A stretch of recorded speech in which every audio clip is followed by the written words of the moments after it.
कहते हैं भगवान का सत्संग मिल गया तो क्या होगा कि जो भी सत्संग में जान लगो इनको समय तो गिनगिन के पितर तुम लोग को अगर कहीं कुसंग में पड़ गए, शराब में, जुआ में, इन सारे कुसंगों में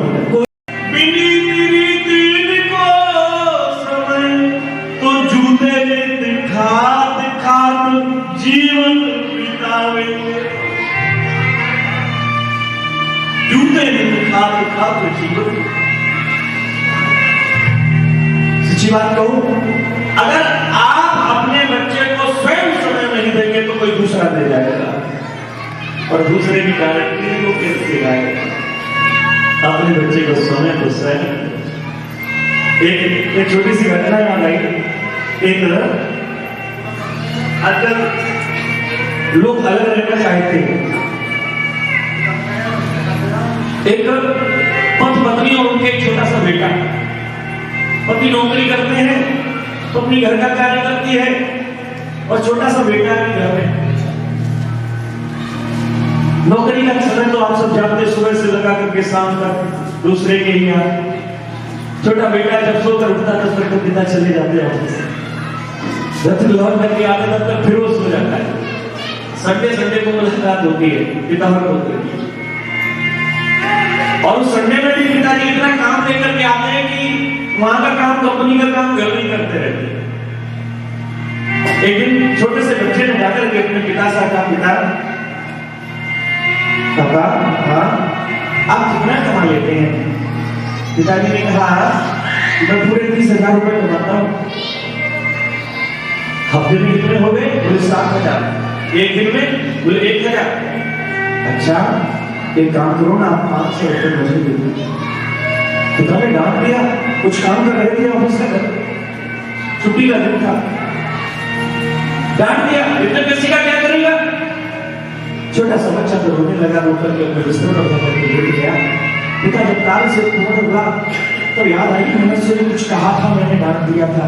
गए, बच्चा सो नहीं रहा, लेटा हुआ। पास में आए और कहा, बेटे एक बात बता, तूने मुझसे उस समय 500 रुपए मांगे थे, वो किस लिए मांगे थे? बेटे ने कहा, देख लो, पहले आप दे दो। पिता ने जेब से 500 का नोट निकाला, बेटे के हाथ में रख दिया। बेटे ने उस पैसे को लिए और तुरंत पलंग से उतर करके सामने रखी अलमारी को खोला और उसमें से छोटी सी गुल्लक निकाली। गुल्लक निकाल करके उन्हें फोड़ करके पिता के सामने जो उसमें से सिक्के निकले हैं, उन सारे सिक्कों को इकट्ठा किया और उस 500 के नोट को रख करके कहा, पिता से हाथ आगे लाओ ना। पिता ने हाथ आगे दिया और उन सारे पैसों के सही को पिता कर दिया, वो भी नोट उसी में रख करके पिता को दे दिया। पिताजी,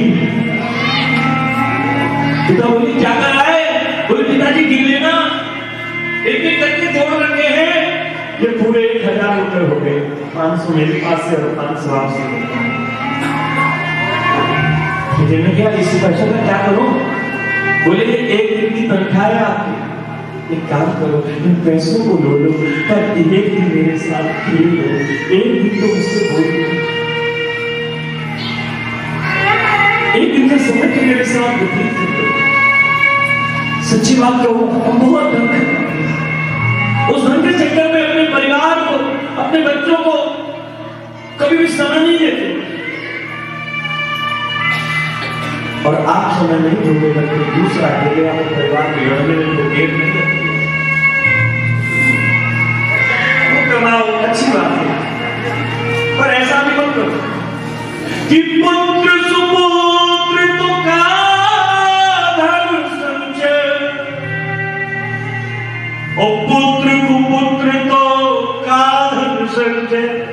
अगर सुपुत्र है तो थोड़े को बहुत कर देगा, और अगर कुपुत्र है तो बहुत बड़ी मलकियत भी थोड़ी देर में नष्ट कर देगा। सच्ची बात कहूं तो आज परिवारों में संवाद नहीं, विवाद का कारण यही है क्योंकि पति पत्नी के पास में बैठ करके संवाद नहीं होता है।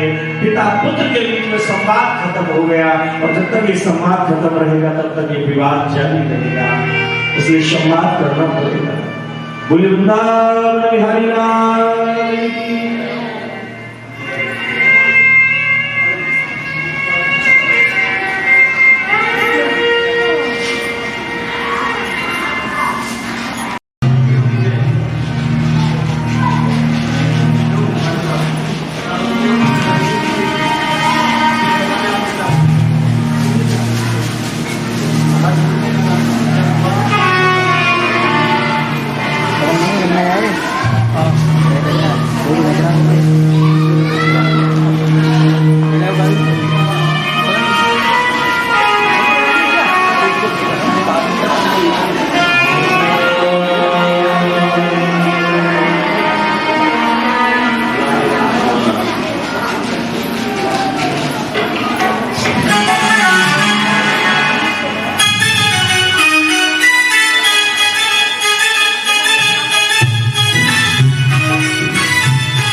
वो ना लग रही है भैया, लगी है प्रेमचंद्र भैया, ये लगी है तो खड़े हैं, जाओ ऐसी लगी है।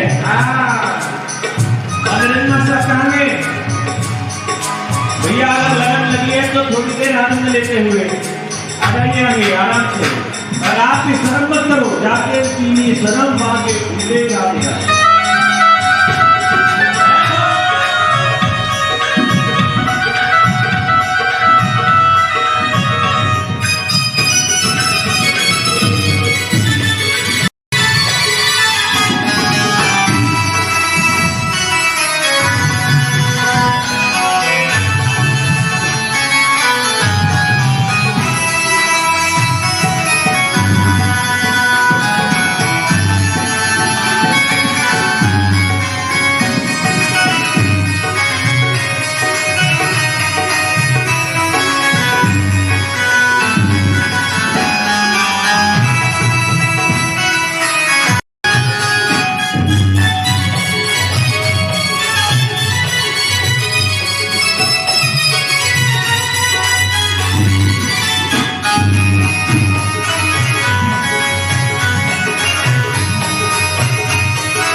तू ही मेरा प्रेम है, तू ही साहूकार है, तू ही मेरा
आगा जाए, कुर्सी नगर में पहुंच जाए। कछु करते मकान में इन सोने की करतूत कौन का जो घर में काम नहीं कर पा रहे, छोटे छोटे कामों के लिए वो क्या करते हैं, वो जंगल में जाकर के भगवान का भजन करेंगे। संभव ही नहीं। गुरु जी महाराज, गुरु ने आज्ञा दी।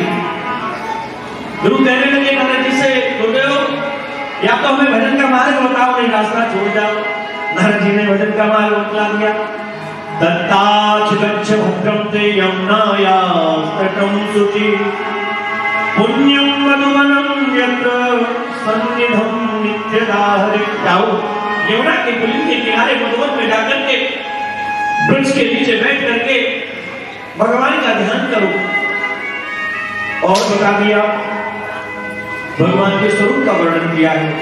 श्रीवत्सांतं घनश्याम पुरुषं मनमालिनं शंख चक्र गदा पद्म अभिव्यक्ति चतुर्भुजं। भगवान के चतुर्भुज स्वरूप का शंख चक्र गदा पद्म धारण किए भगवान का नारायण के स्वरूप का वर्णन कर दिया। जाओ उसी का ध्यान करना, पर एक बात याद करना और द्वादशाक्षर मंत्र प्रदान कर दिया। ओम नमो भगवते वासुदेवाय। इसी मंत्र का जाप करो, भगवान की बातें होगी। सारे याद रखना, बहुत अधिक भोजन नहीं करना, क्योंकि बहुत अधिक भोजन करने वाला या तो खर्राटे लेते मिलेगा या पाखाने में मिलेगा, दो ही जगह मिलेगा और कोई काम। गुरु ने कहा ठीक है। गुरुदेव को प्रणाम करके गुरु चले उस की ओर। गुरु ने जाकर के जैसे तपस्या के लिए ध्यान लगा करके बैठे, तो प्रथम मास में क्या करते हैं, जो बेर के थे के फल मिल जाते हैं उन्हें खा करके ना जल्दी करके 3 दिन का अंतर दे करके खाते हैं। दूसरा महीना लगा तो 6 दिन का गैप करना शुरू कर दिया। अब क्या है, फल भी छोड़ दिए, पत्ते जो गिरते हैं उनको यमुना जल में धुल लेते हैं, उन्हें खा लेते हैं। तीसरा महीना लगा 9 दिन का अंतर कर दिया, उन्हें पत्तों को भी छोड़ दिया, जल भी कर नहीं लेते एक बार 9 दिन में, बस फिर भजन में बैठ गया। गुरु जी ने एक और शिक्षा दी कि आंखें मत खोलना, आंख खुल गई तो गड़बड़ी, जो आंखें जहां गई जहां दृष्टि गई वही मनीराम चले संग गई। 14 महीना लगा, 12 दिन। अब की बात क्या करते, जल भी छोड़ दिया, एक बार वायु लेते 12 दिन में बार।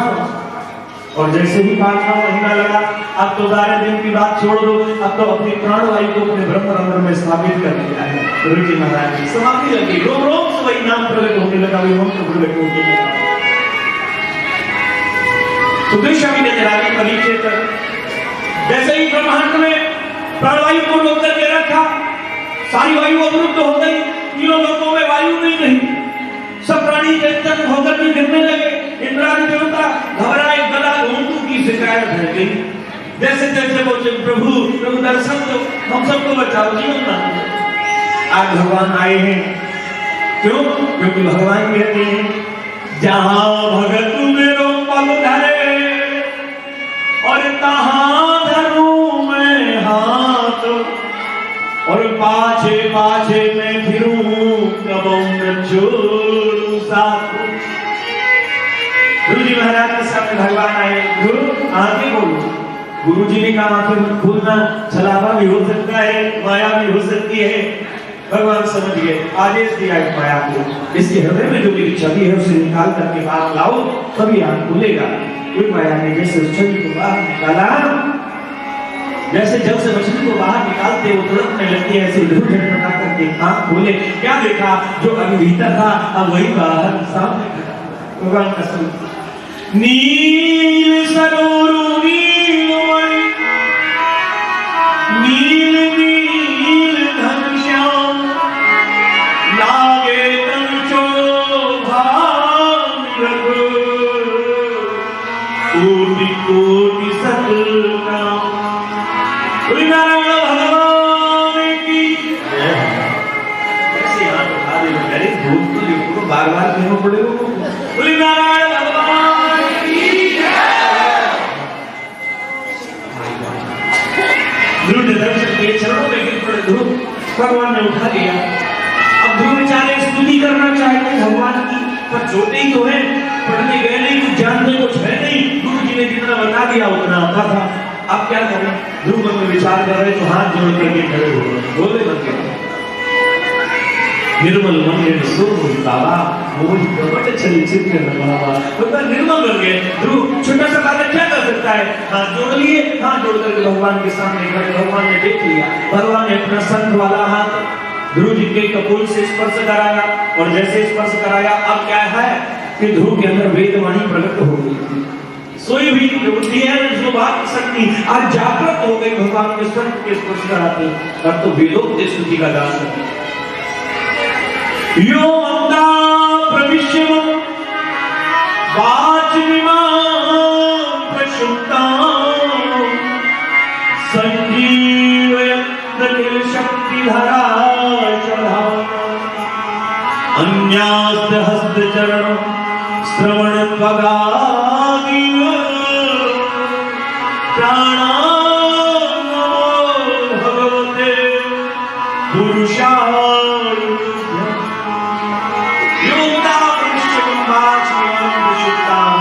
प्रभु आपने हमारे अंतःकरण में सोई हुई भी उस बात शक्ति को पुनः जागृत कर दिया है, और भगवान के चरणों में कोटि कोटि प्रणाम किया। भगवान ने वहां रखा, मस्तक पर गोद में बिठा लिया, दुलार करने लगे भगवान। ध्रुव जी को भगवान की गोद मिली, परम पिता की गोद। भगवान ने कहा ध्रुव वरदान मांगो। ध्रुव बोले अब कोई मांगने की जरूरत ही नहीं, अब तो सब पूरे हैं। कैसे? बोले हम आपकी गोद में बैठे। अच्छा, बोले गोद में बैठने से क्या होता है? सामने वाले की सारी संपत्ति उसकी हो जाती है, और अब भी हम मांगे तो फिर बेकार ही है। कोई बालक निराश्रित हो, निरावलंब हो, निस्सहाय हो, निरुपाय हो, और उसे कोई श्रवण मिल जाए, कोई उसे अपना ले, गोद ले, गोद रख ले, तो जो गोद लेगा उसकी सारी संपत्ति उसकी हो जाएगी कि नहीं? ध्रुव बोले मैं तो निराश्रित था, मैं तो अनाथ था प्रभु, पर आप नाथों के नाथ ने आप हमें सनाथ कर दिया, आपने गोद में ले लिया, अब और क्या चाहिए? विश्व ब्रह्मांड में ऐसा क्या है जो आपकी संपत्ति में नहीं है, जो हमने न पा लिया? भगवान बोले फिर भी कछु तो मांग ले, मेरी बातें ही सुन ले, कछु तो मांग। ध्रुव बोले अब क्या मांगो? मुझे तो नहीं समझ आता, आप ही जो सोचे, जो अच्छा लगे सोच लेते। भगवान ने कहा जाओ 36,000 वर्ष तक ब्रह्मलोक पर साम्राज्य करो, शासन करो, और जब अंत में जाओगे कहां? बोले सप्तऋषि मंडल से ऊपर भी मैंने एक लोक का निर्माण किया है जिसका नाम है ध्रुव लोक। तुम उस लोक को जब जाओगे तो काल के मस्तक पर पैर रख करके विमान में आओगे, और विमान से तुम अपने ध्रुवलोक को जाओगे, जहां सप्तऋषि भी उस कोल्हू के बैल की तरह उस ध्रुवलोक की परिक्रमा लगाया करते हैं निरंतर। कि देकर अपने भक्त को मन माने वरदान, और लगते हो गए श्री हरि अंतर ध्यान। बोलिए भगवान याद रखना, जीवन में तुम संसार के पीछे भागोगे, संसार तुमसे दूर भागेगा, और जब तुम भगवान के पीछे भागोगे तो सारा संसार तुम्हारे पीछे भागेगा, सारा संसार। ध्रुव को बहुत प्राप्ति हुई, तो आज स्वयं विमाता सुरुचि, पिता उत्तानपाद, माता और समस्त राजसेना को लेकर के आगे बढ़कर के ध्रुव जी को स्वागत करने के लिए हाथी पर बिठा करके ध्रुव जी को राज्य में ले जाया गया, राजा बनाया। ध्रुव जी के 2 विवाह हुए। पहला विवाह सुकुमारी की पुत्री भ्रमति शादी में, जिससे कल्प और वत्सर नाम के पुत्र हुए। दूसरा विवाह वायु को जीता था ना, वायु का निग्रह किया था, इसलिए वायु की पुत्री इला के साथ में विवाह हुआ, जिससे उत्कल नाम का पुत्र और एक कन्या हुई है।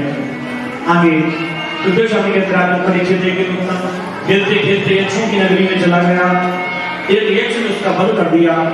ध्रुव जी महाराज को पता था, ध्रुव जी महाराज ने यक्षों के साथ में युद्ध छेड़ दिया, हजारों करोड़ों यक्षों का वध कर डाला ध्रुव जी महाराज ने।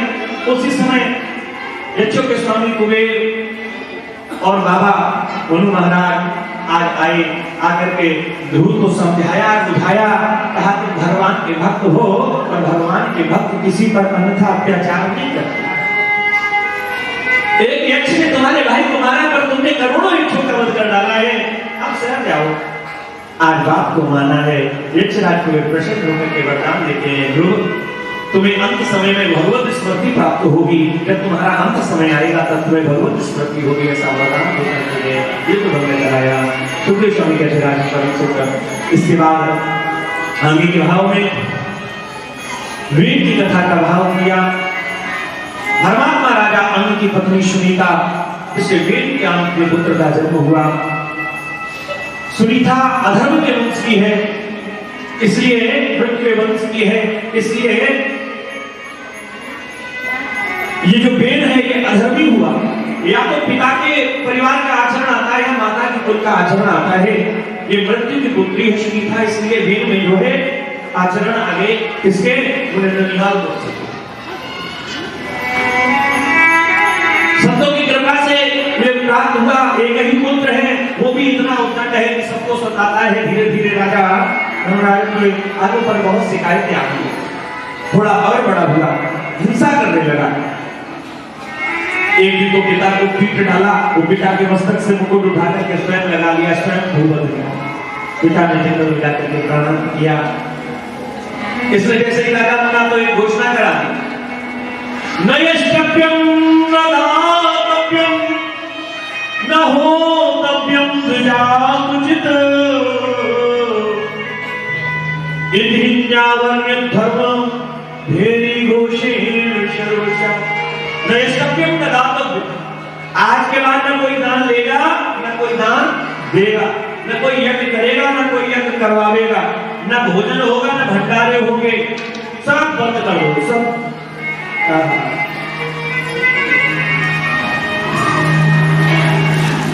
राजा और अगर यज्ञ करना है तो मेरे नाम से करो, ओम वीणाय नमः स्वाहा।